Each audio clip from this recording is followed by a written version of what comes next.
Okay, so welcome to the first lecture of the second week of Lent term, and so far in chapter 4 we have recalled what equivalence relations are. We have learnt about the natural number system, and then using the natural number system we constructed the set of integers. So let's recall that this was done as follows. First we defined an equivalence relation on the Cartesian product of the set of natural numbers with itself, and this equivalence relation was defined as follows. If you have a pair of natural numbers m and n, then that's equivalent to another pair of natural numbers m prime n prime if m plus n prime is n plus m prime. So this outer sum should be this inner sum, and then the resulting equivalence classes are the integers. So the set of all these equivalence classes is the set of integers. And then we defined the operation of addition on integers as follows. If you have two equivalence classes, then you take any member of the first equivalence class, any member of the second equivalence class, you add them component wise and take the equivalence class of the resulting ordered pair. And then we saw that this operation is well defined, and we also saw that the set of natural numbers can be considered as a subset of the set of integers, in the sense that there exists an injective map from n to z which also respects addition. So if I have two natural numbers and you add them as natural numbers and look at the corresponding integer, then the integer you get is the same as first viewing these natural numbers as integers and adding them as integers. So today what we'll do is we will see how multiplication is defined in Z, and we'll also learn about the order relation in the set of integers, and we will begin our discussion also of the rational numbers. Okay, so let's see how multiplication is defined in the set of integers. So we want an operation which we denote by dot, which takes a pair of integers and produces a new integer, namely the product. So let's suppose that you have an integer a, which is the equivalence class containing an ordered pair mn, and you have an integer b, which is an equivalence class containing an ordered pair kl. Now intuitively this a is meant to be the solution to the equation m plus a is equal to n. In other words, a is n minus m, and similarly this b is l minus k. Now if we want to multiply these two, then it's n minus m times l minus k, and if we formally use the rules that we are familiar with, then this will be nl plus mk minus ml minus nk. And we note that this ab is then the integer which solves the equation ab plus this stuff is equal to this one. In other words, it's the integer which is the equivalence class containing the ordered pair ml plus nk, comma mk plus nl. So we define the product of the two integers now like this, that it is the equivalence class of the ordered pair whose first entry is ml plus nk and the second entry is mk plus nl. And we'll soon see that this is well defined, that is, it does not depend on which element of this equivalence class you took and which element of the equivalence class which is taken over here. And how do we remember this? Well, you first take the outer product and the inner product and you add these, and then you take the first entries and you multiply them, and you take the second entries, you multiply them, and you add the result, and that's taken as the second entry. Okay, so let's see an example. If your integer a is the equivalence class containing the ordered pair mn, and you multiply it to the integer 0, which we had seen last time, the 0 is the additive identity, which is the equivalence class containing the ordered pair 1 1. So if we use our definition of multiplication, then this will be the equivalence class containing the ordered pair whose first entry is this times this plus this times this. So it will be m times 1 plus n times 1. So that's just m plus n. And the second entry is obtained by multiplying the first components and adding the result to the multiplication of the second component. So m times 1 plus n times 1, that's also m plus n. And we note that this ordered pair is equivalent to 1 1 because m plus n plus 1 is the same as m plus n plus 1. And so the equivalence classes are also the same. And this we know is 0. So we have that a times 0 is 0. Likewise, you can also check that 0 times a is 0, but we'll soon see that multiplication is commutative. So from this it also follows that 0 times a is equal to 0. So let's prove the well definition of this multiplication. So suppose you have two integers a and b, and these are equivalence classes, and suppose the equivalence class, which is this integer a, contains the ordered pairs mn and m prime n prime, and the integer which is b, which is an equivalence class, contains in this equivalence class the ordered pairs kl and k prime l prime. And what I want to check is when I use these ordered pairs belonging to these two integers respectively and do the computation, then I'll get the equivalence class containing the ordered pair ml plus nk, comma mk plus nl.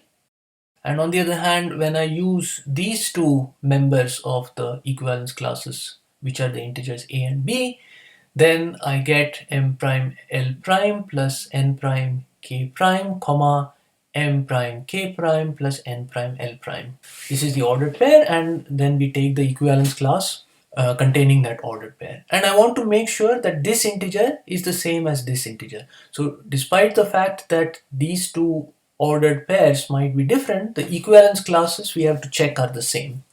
So to do that, I have to check that this ordered pair is related to this ordered pair. In other words, we have to check that ml plus nk plus m prime k prime plus n prime l prime, which I've written over here, is equal to mk plus nl plus m prime l prime plus n prime k prime, which I've written over here. Now, in the proof, we will have to do some bookkeeping. So to make life a bit easier, I have represented the terms which appear over here. I have written them in blue, and the terms which appear over here, I have written them in red. Now, what we know is that these two equivalence classes are the same, and that's this integer a. So we know that mn is related to m prime n prime. And that means that m plus n prime is n plus m prime, which I have written here as equation 1. And we also know that KL is related to K prime L prime, and so we know that K plus L prime is L plus K prime, which I have written here as equation 2. Now we will manipulate these equations in order to get these terms. So for example, I multiply equation 1 by L so that I get the term ML. Then I multiply the equation 1 by K so that I get the term NK. And then I'll multiply the second equation by m prime so that I get m prime k prime, and I multiply the second equation by n prime so that I get n prime l prime. So I've written them over here. So let's see. The first equation, when multiplied by L, gives ml plus n prime L is nl plus m prime L. So that I've written over here. The first equation multiplied by K gives nk plus m prime k is equal to mk plus n prime k, which I've written over here. And then the second equation I multiply by m prime so that I get m prime k prime plus m prime l is equal to m prime l prime plus m prime k, which I've written over here. And the second equation multiplied by n prime gives n prime l prime plus n prime k is equal to n prime k prime plus n prime l, which I've written over here. So we see the blue terms appearing over here, and on the right hand side we also recognize the red terms. Okay, and now we simply add these. So I get the blue sum from over here plus some extra stuff, which is this n prime l plus n prime k plus n prime l plus n prime k, and these four are exactly this sum. Okay, so that's that red stuff here plus some extra things, and which are m prime l plus n prime k plus m prime k plus n prime l, which I have written over here. And we notice that the same stuff appears on both sides. You have n prime l, which appears here too, m prime k, which appears here as well, m prime l, which appears here also, and n prime k, which appears here too. So by the additive cancellation law, all of these four terms cancel with these, leaving just the blue sum is equal to the red sum. So we have shown this, which means that this is equivalent to this, and so the equivalence classes are the same. So despite using different representatives in the same equivalence class, you might get different ordered pairs over here, but when you take the equivalence class, the integer that you get is the same. So multiplication is well defined. So we had seen that the set of natural numbers can be considered as a subset of the set of all integers, in the sense that there is an injective map from the set of natural numbers to the integers, which is given by the natural number n being sent to this integer, which contains the ordered pair 1 sigma n. So this gives us sort of integer glasses with which you can view every natural number as an integer. And we had seen that this map respects addition. And now let's see that it also respects multiplication. So what we will show is that if you have two natural numbers and you take their natural number product and then view this natural number as an integer, then the integer you get is the same as first viewing these two natural numbers as integers and then taking their integer product. So what we mean is that if you have two natural numbers m and n and you multiply them as natural numbers, so you get m times n, and then you view it as an integer, so that's the equivalence class containing the ordered pair 1 comma sigma m times n. Then this integer is the same if you first view this m as an integer, view this n as an integer, and take their integer product, which is this integer. So these two are the same. So this needs a proof, and let's quickly check that. So if I take the integer product of these two, then by definition what do we have to do? We have to take the outer product and add it to the inner product, that's the first entry, and then we have to take the first component and multiply it with the first component and add this result to the product of the second components, and that will be the second component. So if we do that here, you get sigma n plus sigma m, that's the first entry, comma, and the second entry is 1 times 1 plus sigma n times sigma m. And the question is whether this integer is the same as what you get when you view this as an integer, the natural number product of these two, which is the equivalence class containing the ordered pair 1 comma sigma mn. So we will often not write this times symbol and simply juxtapose the two natural numbers, by which we mean the product. Okay, so this is mn is just the product of m and n. Now to check that these two equivalence classes are the same, it's enough to show that this ordered pair is related to this ordered pair. In other words, we have to check that sigma n plus sigma m plus sigma mn is equal to 1 plus sigma n times sigma m plus 1. Okay, so let's see whether that is true. We'll start with the left hand side, which is sigma n plus sigma m plus sigma mn, which is this outer sum. And sigma n is just n plus 1, sigma m is m plus 1, and sigma mn is mn plus 1. Now if you look at these highlighted terms, you have 1 plus n plus m plus mn. And we recognize this combination as being m plus 1 times n plus 1. And then what's left are these unhighlighted two ones. So you have 1 and 1. Now this m plus 1 is nothing but sigma m, and this n plus 1 is nothing but sigma n. So you get 1 plus sigma m sigma n plus 1, which is exactly this inner sum, 1 plus sigma m sigma n plus 1. So that's the right hand side over here. And so we have managed to show that this ordered pair is related to this one, so the equivalence classes are the same, and so indeed the integer product of these two is equal to this integer which corresponds to the natural number product of these two. So if you have a pair of natural numbers and you multiply them as natural numbers and then view the result as an integer, the answer you get is the same as first viewing them as integers and then taking their integer product. So this map also respects multiplication. So in the exercises we will see that for all integers a, b and c, multiplication is commutative, so that a times b is b times a. Multiplication is associative, so that a times the product of b with c is the same as the product of a with b times c. And we also have distributivity, that integer multiplication distributes over integer addition, so a times the sum of b and c is the sum of the product of a with b with the product of a with c. Okay, and we also know that for natural number multiplication 1, the natural number 1 is the multiplicative identity. So by definition, of course, n times 1 is equal to n, and we had seen also that n is equal to 1 times n. And now let us check that if you view this natural number 1 as an integer, well, what integer is it? It is the equivalence class containing the ordered pair 1 comma sigma 1, and the sigma 1 is really 2, which is 1 plus 1, and this integer from now on will denote by the boldface 1. So let's check that in fact this boldface 1 serves as the identity element with respect to integer multiplication. In other words, we will prove the following claim, which says that for every integer a times this integer 1, boldface 1, is equal to a, which is also equal to 1 times a. So let a be the equivalence class with the integer, which is the equivalence class containing the ordered pair m comma n, and we want to check that a times this integer 1 corresponding to this natural number 1, a times 1 we want to show is the same as a. Well, a is this, and 1, as we know, is the equivalence class containing the ordered pair 1 sigma 1, but this sigma 1 by definition of addition is 1 plus 1. Okay, and what is the integer product of these two?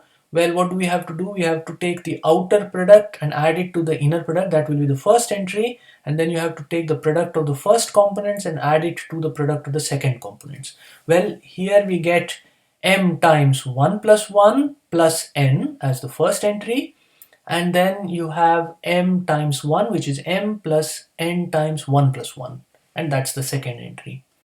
Now, if you use the distributive law for natural numbers, this m times 1 plus 1 can be written as m plus m, and then you have plus n from here, and likewise here you have m plus n times 1, which is n, plus n times 1, which is n.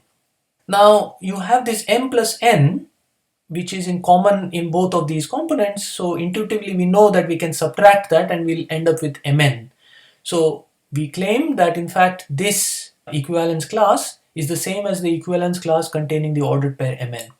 So to check that, we have to show that this ordered pair is related to this ordered pair. Is that true? Well, then we should check that m plus n plus n is the same as m plus n plus n plus m. And that's of course true, because what's this sum? This is m plus n plus m plus n. And what's this sum? It is m plus n plus m plus n. So they are the same. And so this equivalence class is the same as this equivalence class, but that's our a. And hence we have shown that a times this integer 1 corresponding to this natural number 1 is equal to a, so that you have a times 1 is a. And by the commutativity of integer multiplication, we then also know that 1 times a is a. Or one can also check it directly in the same way. So we have got this, and so 1, this integer 1, serves as the identity element with respect to integer multiplication. So let's prove one more property of integer multiplication. We already know that if a is equal to 0 and you multiply it with any integer, then you get 0. And by commutativity, then it follows that if either factor is 0, then the product of the two integers is equal to 0. So we already know that if a is equal to 0 or b equal to 0, then their product is 0. But now let's also show that if the product of two integers is 0, then it has to be the case that at least one of the factors has to be 0. So let's prove that if ab is equal to 0, where a and b are two integers, then either a is 0 or b is 0. So let a be the equivalence class containing the ordered pair mn, and b be the equivalence class containing the ordered pair kl. And what we know is ab is equal to 0, and let's recall that this integer 0 is the equivalence class containing the ordered pair 1 1. Meanwhile, a times b, by the definition of integer multiplication, is the equivalence class of the ordered pair, which is ml plus nk, comma mk plus nl. So what we know is that this equivalence class is the same as this equivalence class, so that 1 1 is related to this ordered pair. That means that 1 plus mk plus nl is equal to 1 plus ml plus nk. So by the additive cancellation law, this 1 cancels, leaving mk plus nl is ml plus nk. And let's label this equation with a star. Now, for this pair of natural numbers m and n, by the trichotomy law for the order relation on the set of natural numbers, we know that exactly one of the following three cases must hold. Namely, either m is equal to n, or m is strictly less than n, or m is strictly bigger than n. Now in the case that m is equal to n, we'll show that a is equal to 0, and in the other two cases we'll show that b is equal to 0. Well, if m is equal to n, then A, which is the equivalence class containing the ordered pair Mn, becomes, well, n is equal to m, so it is just the equivalence class containing the ordered pair m comma m.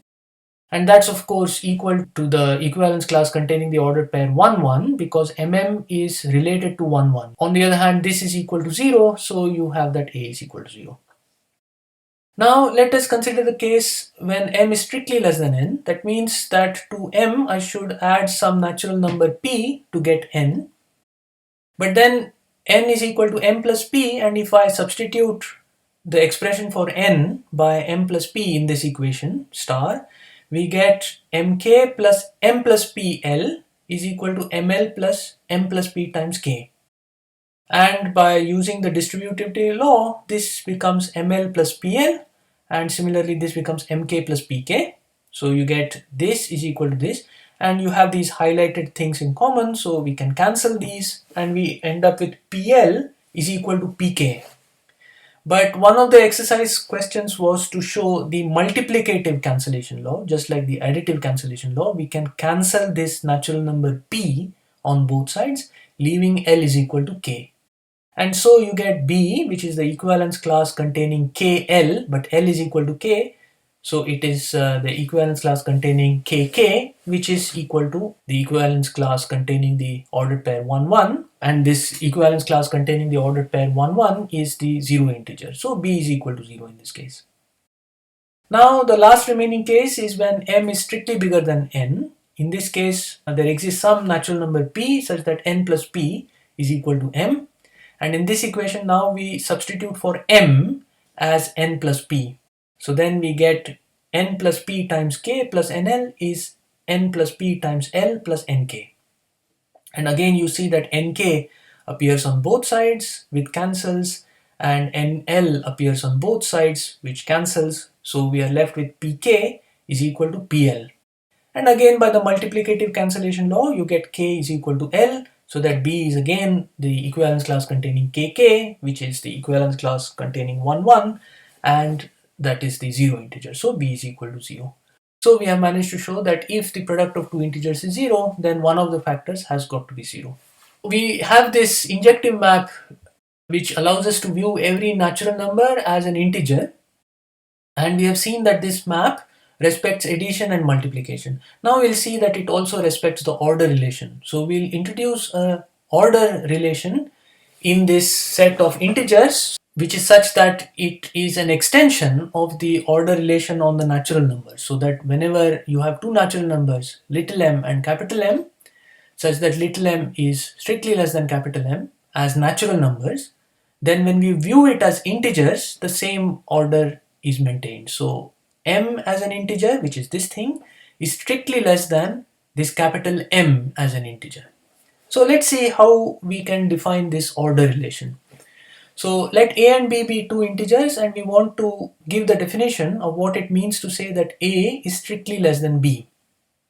Well, we say that a is strictly less than b if there exists a natural number n such that a plus the integer corresponding to this natural number, which is this thing, is equal to b.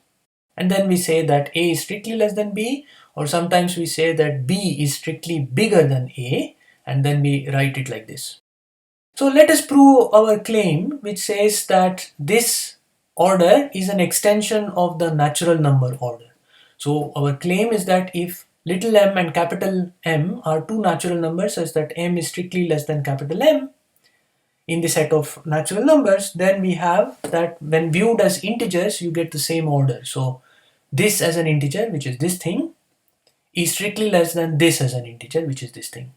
We know that m is strictly less than capital M, so we know that there exists some natural number little n such that m plus n is this capital M. But then if I add the integer corresponding to this natural number to the integer corresponding to the natural number m, right? So if I do this sum, then we know that since this map respects addition, the sum of these two integers is the integer corresponding to the natural number sum of m and n. So this is equal to the equivalence class containing the ordered pair 1 comma sigma m plus n, because m plus n is the natural number sum of this m and n.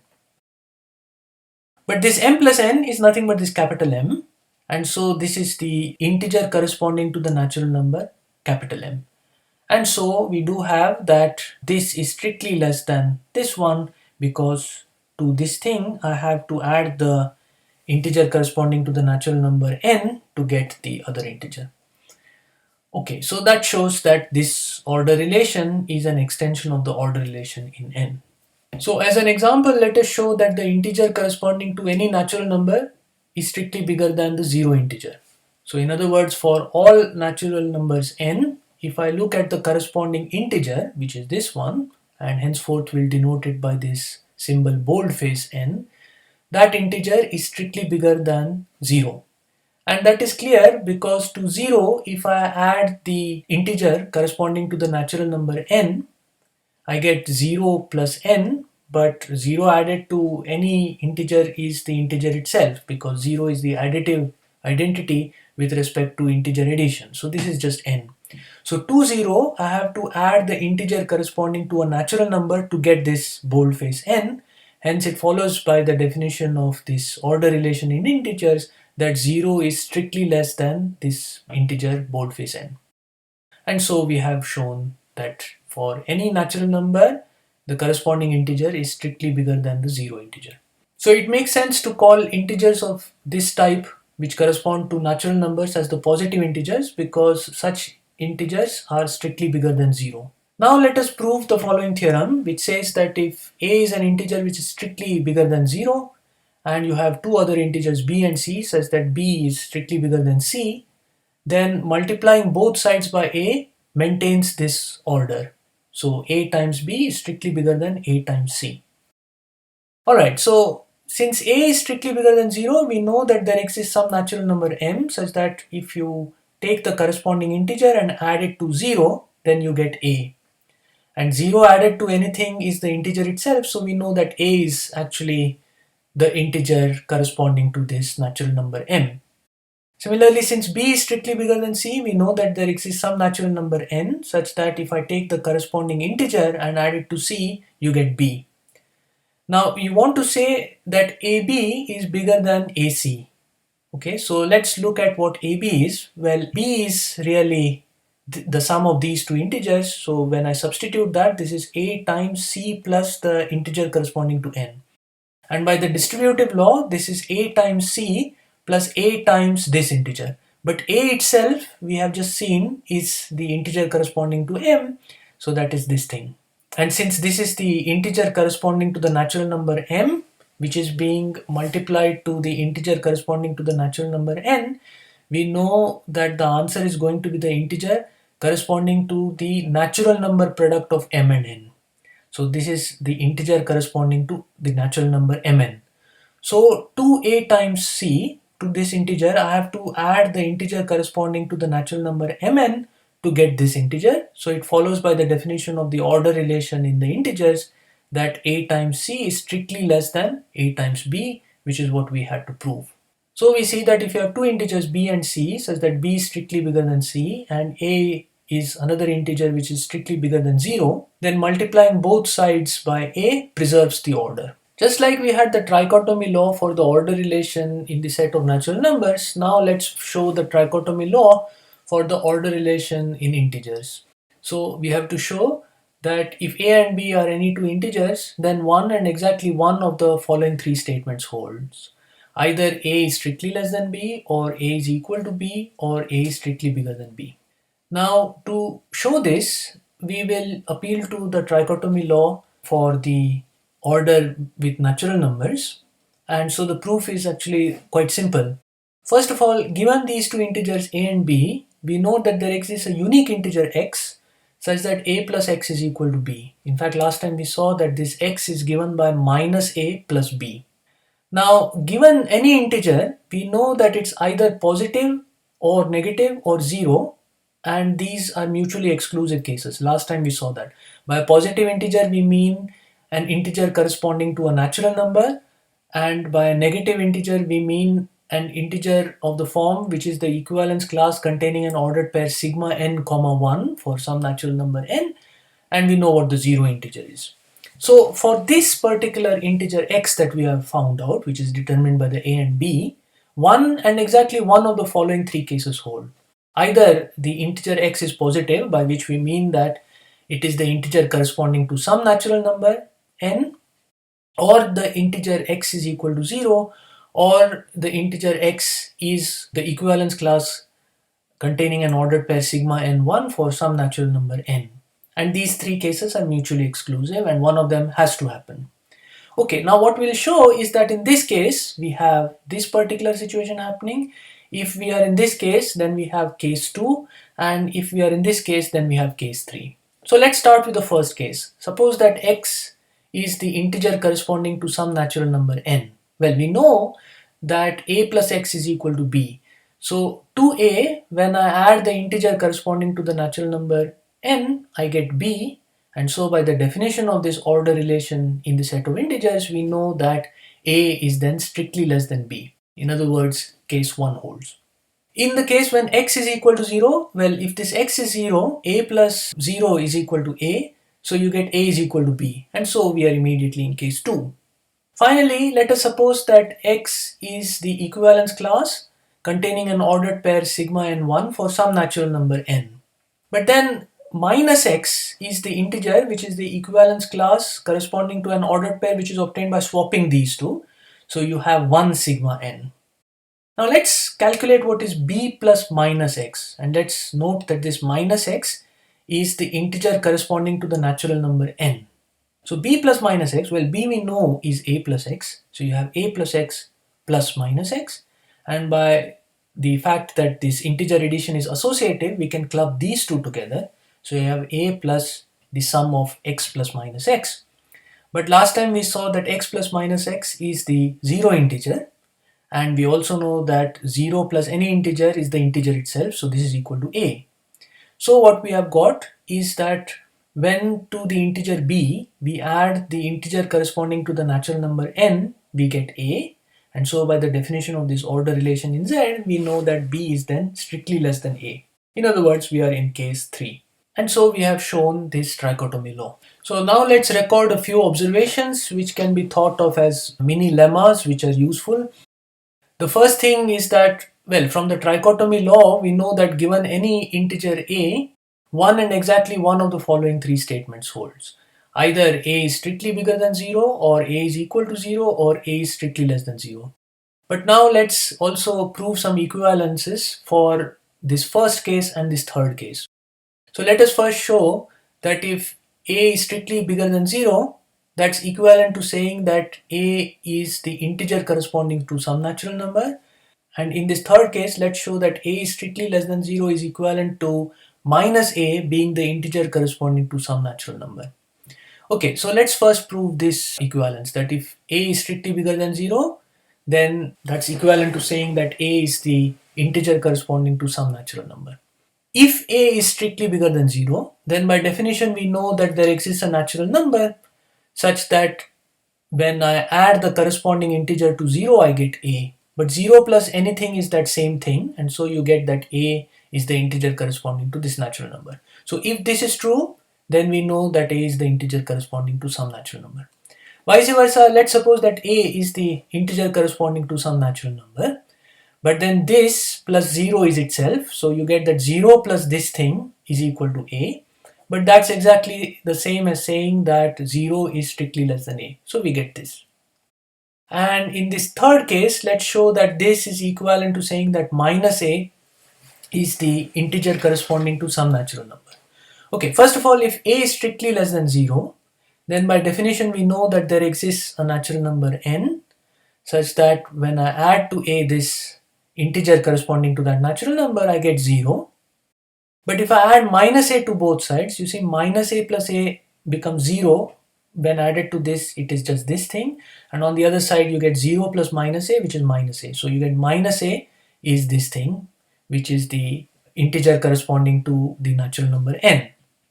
So if a is strictly less than 0, we have managed to show that minus a is the integer corresponding to some natural number. Vice versa, if minus a is the integer corresponding to a natural number n, Then if I add a to both sides, a plus minus a will become 0, so you get 0, and on the other hand you get a plus this thing, hence we get this. But this means that to a, when you add the integer corresponding to the natural number n, I get 0, so this means exactly that a is strictly less than 0. So if this is true, then this is true, and so all these three statements are in fact equivalent. Okay, so the second thing we'll show is that for any integer a, minus a is the same as minus 1 multiplied by a. So we already know that a plus minus a is equal to 0. And now let's check that a plus minus 1 times a is equal to 0. And somehow this will allow us to conclude that these two are the same. Okay, let's first prove this. So a plus minus 1 times a. Well, this a is really 1 times a because 1 is the multiplicative identity with respect to integer multiplication. And over here, I will use the distributive law to say that this is 1 plus minus 1 times a. Indeed, then this will be a times 1 plus minus 1 times a, which is exactly this thing. And minus 1 plus 1 adds up to 0. And so you get 0 times a, but 0 times any integer is equal to 0. So I have proved these two things. But now let's look at this equation a plus x is equal to b, where b is 0. And then we had seen last time that there can be only one integer solution to this one. But now you have this minus a serves as an x, and also minus 1 times a serves as an x. And so these two must be the same by the uniqueness that we showed last time.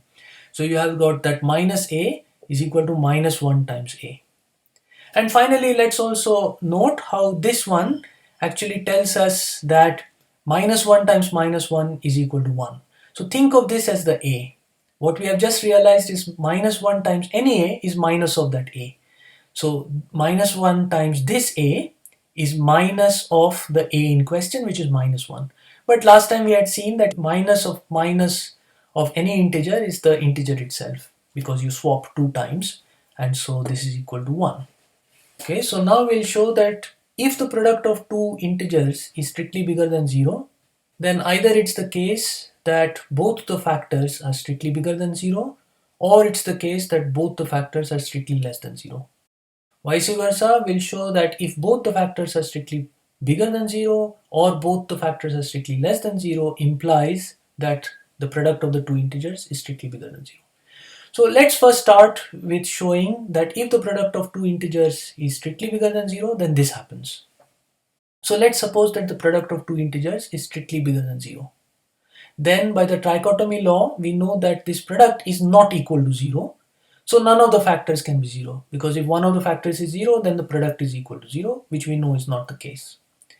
So then for this a, since it is not equal to 0, by the trichotomy law, we know that either a is strictly bigger than 0 or a is strictly less than 0, and likewise, since b is not equal to 0, either b is strictly bigger than 0 or b is strictly less than 0. Now let's look at what happens if this is not the case. Then one of them is bigger than 0 and the other one is less than 0. So let's suppose that a is strictly bigger than 0 and b is strictly less than 0. And the other possible case will be a is strictly less than 0 and b is strictly bigger than 0. And each of these cases will arrive at a contradiction. We'll show that then this is violated. If b is strictly less than 0, that's the same as saying that minus b is strictly bigger than 0. By what we have just learned, we saw that something is strictly less than 0 is the same as saying that minus of that is strictly bigger than 0, right? Because of that, b strictly less than 0 is the same as saying that minus b is strictly bigger than 0. And we have also learned that when you multiply both sides by an integer which is strictly bigger than 0, the inequality is preserved. So multiplying both sides of this by this a, you get a times minus b is strictly bigger than 0 times a, but that is equal to 0. And this minus b I can also write as minus 1 times b. And then I can club a and b together, so that I have got minus 1 times the product of a, b is strictly bigger than 0, which is the same as saying that minus of this product is strictly bigger than 0. But that in turn is equivalent to saying that ab is strictly less than 0. But that contradicts ab being strictly positive by the trichotomy law. So if we assume this, then we arrive at a contradiction, so this can't happen. Similarly, let's also show that this cannot happen. Well, if a is strictly less than 0, then minus a is strictly bigger than 0, and then we proceed in the same way. And again we get that minus of this product is strictly bigger than 0. In other words, AB is strictly less than 0, which violates this. So this case is also not possible. So the only cases which are left are then this or this. So if the product is strictly positive, then we have managed to show this. Now let's show the converse. So let's suppose that we are in this case first, that A is strictly positive and B is strictly positive. Now if I multiply both sides of this by this A which is strictly positive, the inequality will be maintained. So you get AB is strictly bigger than 0 times A, 0 times A is equal to 0, so you immediately get this. So this is true in this case. And now let's consider the other case, when A is strictly less than 0 and B is strictly less than 0. Well, if A is strictly less than 0, then minus A is strictly bigger than 0. Likewise, B less than 0 means that minus B is strictly bigger than 0. And now let's multiply both sides of this by this integer which is strictly bigger than 0. And then the inequality will be preserved. So you get minus A times minus B is bigger than 0 times minus A, which is equal to 0. And minus A you can write as minus 1 times A, and minus B you can write as minus 1 times B. And now I can club this minus 1 and 1 together, and that product we have seen is equal to 1. And 1 times A times B is the same as AB, so you get that AB is strictly bigger than 0. So we have again got this. So in this case as well, you get this. So we have proved this implication too, that if this is true, then this is true. So that proves this theorem. Okay, so let's consider one more example, and this will actually serve as the motivation for constructing the rational number system. So just like we constructed the integers because there were some equations that you couldn't solve with natural numbers alone, in the same way there are some equations that you can't solve with integers alone, and hence there's a need for extending the set of integers to a bigger number system, the rational number system, where it is possible. We will show that there is no integer x such that 2 times x is equal to 1. Now, of course, we know that this x wants to be a half, which is a rational number but not an integer, so this makes sense. But let us just use the properties that we have learned of the integers so far and show that this equation has no solution in the integers. Let us assume, on the contrary, that there is a solution, which is an integer x, such that 2x is equal to 1. Now, we know that this 1 is the integer corresponding to the natural number 1, and we know that any such integer corresponding to natural numbers is strictly bigger than 0. So we know that this 2x is strictly bigger than 0. On the other hand, we also know that the integer 2, which corresponds to the natural number 2, is also strictly bigger than 0. And hence it follows that this x must also be strictly bigger than 0, because we know that whenever the product of two integers is strictly bigger than 0, then either it's the case that both of the factors, both of these integer factors, are strictly bigger than 0, or both of them are strictly less than 0. But we already know that 2 is strictly bigger than 0, so it must be the case that the other must also be strictly bigger than 0. Now this means that x is the integer corresponding to some natural number n, by what we had learned earlier. And let's suppose that this n is equal to 1. But then it will follow that this x is this multiplicative identity, the integer corresponding to the natural number 1. And then 2x will be 2 times 1, which will be equal to 2. And that of course is not equal to 1. So since the natural numbers 1 and 2 are different, also their images as integers are different. So we arrive at a contradiction because we had assumed that 2x is equal to 1, but now we are discovering 2x is not equal to 1. And this contradiction shows that n cannot be 1. But we know that whenever a natural number is not equal to 1, it has a predecessor. In other words, this n is the successor of some natural number m. So this n is actually m plus 1. Okay. Now if I add to the integer corresponding to the natural number 1, the integer corresponding to the natural number m, okay, then we know that the resulting integer is the integer corresponding to the natural number sum of 1 and m. It is this integer, but m plus 1 is nothing but n, so this is nothing but sigma n, which is x, right? And so you have got that x is obtained by adding to this integer 1 the integer corresponding to some natural number m, And so by the definition of this order relation, we know that this x is strictly bigger than 1. But 2 is strictly bigger than 0, so if I multiply both sides by the integer 2, then the inequality is preserved. Okay, and so you have 2 times x is bigger than 2 times 1. But 1 is the multiplicative identity, so this right hand side is 2, and 2x we had assumed was 1, so you get that 1 is strictly bigger than 2. But we know that the natural number 1 is strictly less than the natural number 2, so when we view them as integers, you should have the same inequality. So we actually know that the integer 1 is strictly less than 2, and so it cannot be strictly bigger than 2, so that's a contradiction. And that contradiction shows that, well, there cannot be any integer x such that 2x is equal to 1. We will now start our discussion of the rational number system. Now we have just discovered that if we are given two integers a and b, where a is not equal to 0, then this equation ax equal to b is not always solvable in the unknown integer x. Okay, because in the previous example this a was equal to the integer 2, which is not equal to 0, the integer b was equal to the integer 1, and we saw that there is no integer x which solves the equation 2x is equal to 1. So this equation is not always solvable. So this is sort of an arithmetic flaw of the integers, which is then fixed by a bigger number system, which is the set of rationals. So the idea is that then this integer a can be viewed as a rational number, the integer b can be viewed as a rational number, and then there exists a rational number solution to such equations. Before we construct the set of rational numbers from the integers, let us make some notational simplification. Now we know that given any integer, it is either positive, negative, or 0. Positive integers are integers of this type, which come from a natural number n. Now from now on, we'll simply denote this by n rather than boldface n as we have been doing, or using this cumbersome notation, we'll simply denote it by usual n. And similarly, this we know is the 0 integer, which we'll simply denote by 0. And likewise, negative integers, which have this form corresponding to some natural number n, we will denote by minus n, okay, rather than minus boldface n.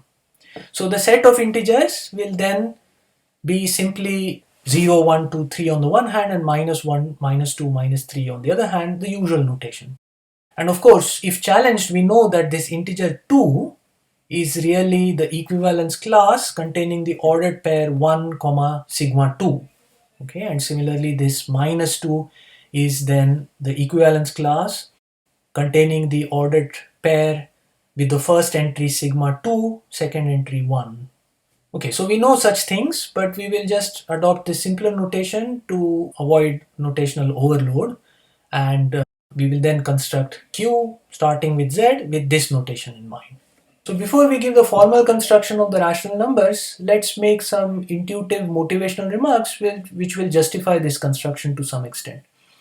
So we want a solution in this bigger number system of rational numbers to equations of this type. Ax is equal to b, where a and b are arbitrary integers, and we'll restrict ourselves to a being non-zero, because if a is equal to 0, then this forces this left hand side to be 0, and then this b must also be 0. But then if both a and b are 0, there is not a unique x which satisfies this, but every integer satisfies this. This x is meant to be the solution to ax is equal to b, but what should this x be? Well, it comes from this equation, so why not just associate x with the data which describes this equation, which is this pair of integers b comma a, where the first one is an integer, the second one is a non-zero integer a. Okay, so we simply think of this x as the solution to this equation, which is described by the pair b comma a. But we note that if x is a solution to this equation, then if I multiply throughout this equation by 2, you get 2a times x is equal to 2b. So the same x also satisfies the equation described by this data, 2b and 2a. So if we associate the rational number with this pair, it should also be associated with this pair, because it's the same x which satisfies this equation too. And if I multiply this equation by minus 1, then I get minus a times x is equal to minus b. So the same rational number should be associated with this pair as well, which is minus b minus a. So we can keep playing this game and I get a whole list of ordered pairs. And somehow they should all be indistinguishable from each other when we are talking about this rational number x. So this makes us suspect that perhaps there is an equivalence relation which can be given on the set which is the Cartesian product of the integers with the non-zero integers, so that this list is exactly an equivalence class under that equivalence relation. And then this will be thought of as the rational number.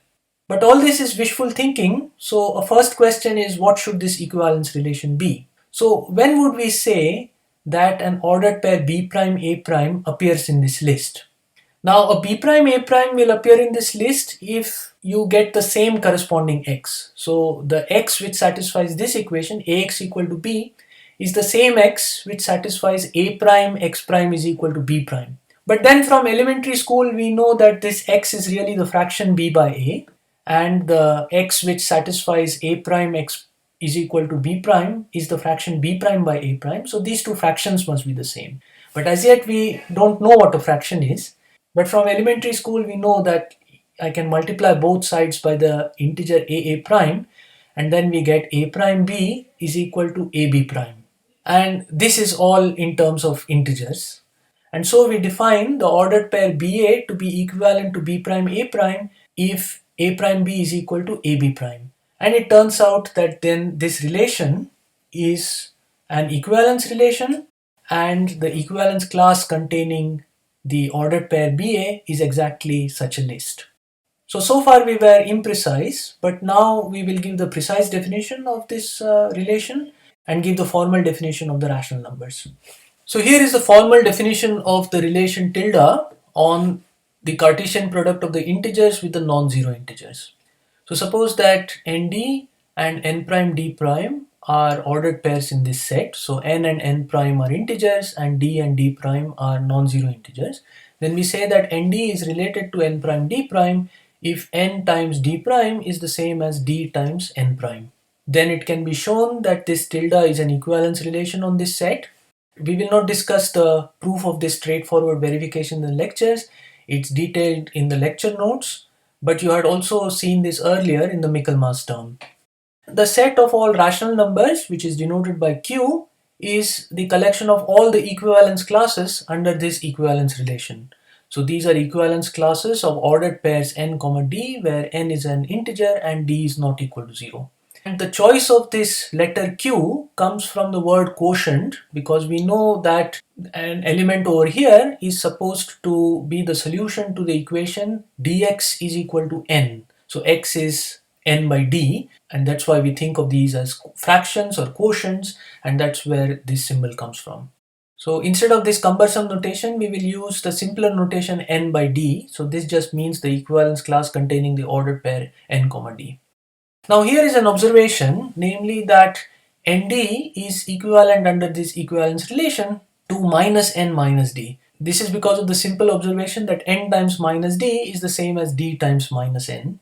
The corresponding equivalence classes will be the same. So the equivalence class n by d is the same as the equivalence class minus n by minus d.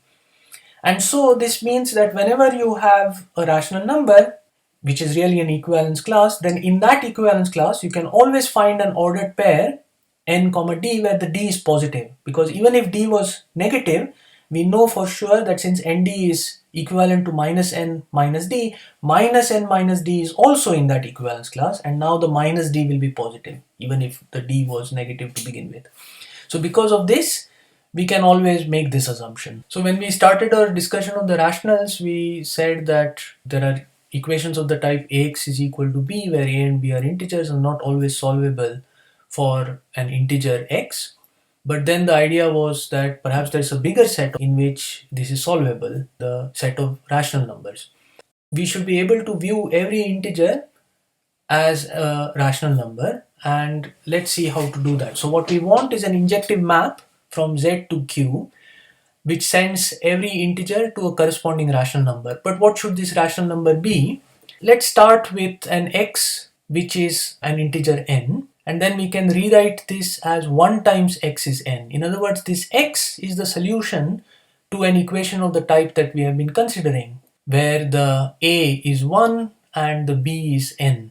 And then we know that the corresponding rational number is the equivalence class containing the pair B comma A. So this is n comma 1, and that's a rational number. In other words, it's the rational number n by 1.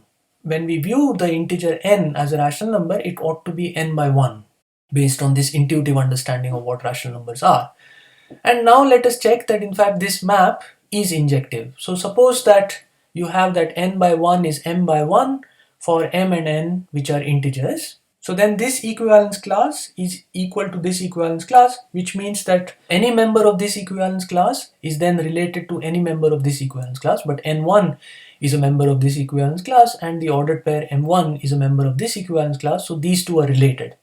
So what does that mean? That means that n times 1 is 1 times m. In other words, n is equal to m. So this map is injective. So this injective map allows us to view any integer as a rational number. We now define the addition of rational numbers. So if you have two rational numbers n by d and p by q, so this is really the equivalence class containing an ordered pair n comma d, and this is an equivalence class containing the ordered pair p comma q, then we define their sum to be this rational number.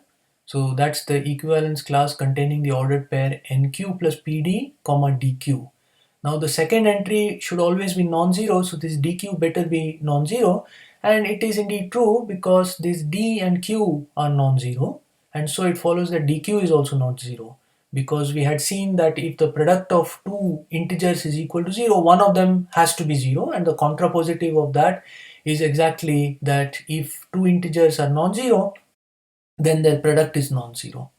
And it can be checked that this operation is well defined. So if you had another ordered pair n prime comma d prime over here and another ordered pair p prime comma q prime over here, then when you use those representatives, what you will get is n prime q prime plus p prime d prime divided by d prime q prime, and you can see that these are the same equivalence class. It can be checked that nq plus pd comma dq is related to n prime q prime plus p prime d prime comma d prime q prime, and this verification is given in the notes. You had also seen this in the Michaelmas term, so we will not discuss it in the lectures. It can also be shown that addition is associative and it is commutative. So if you have three rational numbers, and now I use boldface notation, if you have three rational numbers r, s and t, then r plus s plus t is the same as r plus s plus t. Also for any two rational numbers r and s, r plus s is equal to s plus r. So let's see some examples. So if I look at the rational number which is this 0 by 1, and that I denote as the 0 rational number with this boldface 0, and I take any other rational number, say n by d, so this is an equivalence class containing the ordered pair n comma d. Let's find out what is 0 plus r. We'll show that this is equal to r itself, so that this 0 serves as the additive identity with respect to rational number addition. Well, by definition, 0 is 0 by 1 and r we are taking is n by d. So by definition of addition of rational numbers, this will be 0 times d plus n times 1 divided by 1 times d. But this is 0, this is n, and this is d, so you get n by d, which is r. Next, for any rational number, we define a new rational number, minus r, which is minus n by d. Now, when we say that r is equal to n by d, we mean that it is the equivalence class containing the ordered pair n comma d, but it also contains many other ordered pairs, n prime, d prime, and so on.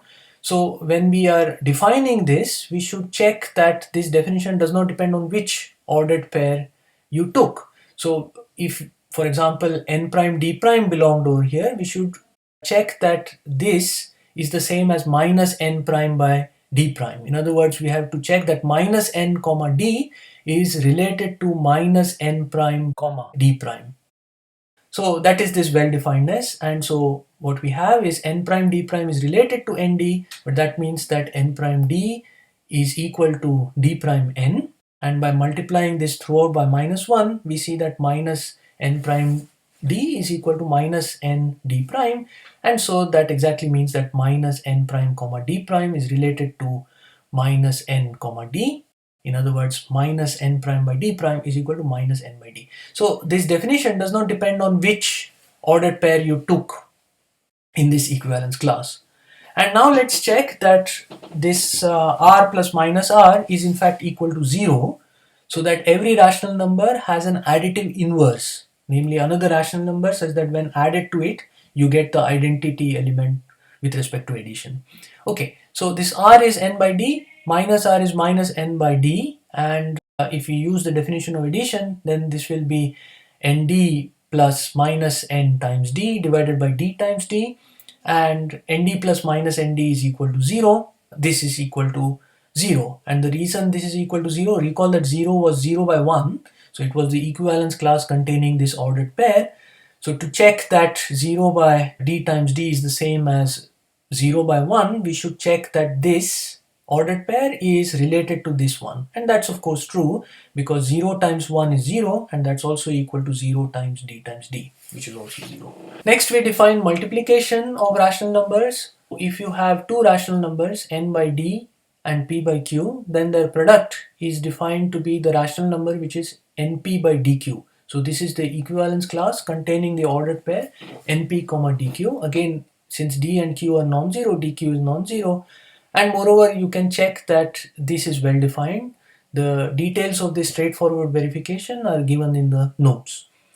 And moreover, this multiplication has the following properties. You have associativity, distributivity, commutativity, and the existence of an identity element. These will be discussed in the exercise. Associativity says that for every three rationals r, s, and t, you have that r times the product of s and t is equal to the product of r and s multiplied by t. And distributivity says that for any three rational numbers, you have that r times the sum of s and t is the sum of the product of r and s and the product of r and t. Commutativity says that for any two rational numbers, r times s is the same as s times r. The identity element with respect to multiplication is the rational number 1 by 1. So this we denote by boldface 1. For every rational number r, you have that r times 1 is equal to r, which is also equal to 1 times r. And this makes sense because if you have 1 by 1 over here, n times 1 will be n and d times 1 will be d. So you get n by d again. So this serves as the identity element with respect to multiplication. So now we'll quickly check that the map which allowed us to view every integer as a rational number in fact respects the arithmetic operations of addition and multiplication. So by this we mean that if you have two integers and you add them as integers, you get a new integer which you can view as a rational number. Then the rational number you get is the same as first taking these integers and viewing them as rational numbers and adding them as rational numbers. So sort of more precisely, if you have m and n, two integers, you add them, you get this integer. You can view it as a rational number, well that's m plus n divided by 1. And on the other hand, you can view this m as a rational number, n as a rational number, and you can add these two rational numbers. So then you get m by 1 plus n by 1. And the claim is that in fact this rational number is the same as this rational number, and that's obvious because if you use the definition of rational number addition, this will be m times 1 plus n times 1 divided by 1 times 1. Now 1 times 1 is 1 and m times 1 is m, n times 1 is n, so it will be m plus n in the numerator. So these two are the same. Similarly, if I take two integers and you multiply them as integers and view the result as a rational number, the rational number you get is the same as first viewing these integers as rationals and then multiplying them as rationals. So more precisely, if you have m and n two integers and you multiply them as integers, you get mn. The corresponding rational number is mn by 1. On the other hand, you can view this m as a rational number, n as a rational number, and multiply them as rational numbers. You get m by 1 times n by 1, and by the definition of rational number multiplication, this will be the product of these numerators, which is mn, by the product of these denominators, which is 1. So indeed, these two are the same. Now let us show that every non-zero rational number has a multiplicative inverse. So in other words, if r is a rational number and r is not equal to the zero rational number, then there exists yet another rational number which we denote by this symbol, and it is read as r inverse. So that's a new rational number such that r times r inverse is equal to 1, the multiplicative identity. And then by commutativity, it also follows that r inverse times r is also equal to 1. Let r be equal to n by d, where n and d are integers and d is not equal to 0. Now since r is not the zero rational number, this means that n by d is not equal to 0 by 1. In other words, the ordered pair n comma d is not related to the ordered pair 0 comma 1. So then n times 1 is not equal to 0 times d. In other words, n is not equal to 0. So since n is not equal to 0, we can consider this rational number d by n, and let us denote that by r inverse. So now this is a new rational number, and let's calculate what is r times r inverse. Well, r was n by d, r inverse is d by n, and by the definition of rational number multiplication, this is nd by dn, and that I claim is equal to 1 by 1. So what do I have to check? I have to check that nd comma nd is related to 1 comma 1, but that's obvious. And so it follows that r times r inverse is equal to 1, and as I mentioned, since multiplication is commutative, then r inverse times r is equal to 1 as well. So every non-zero rational number has a multiplicative inverse. In other words, a new element such that the product of these two is the multiplicative identity 1.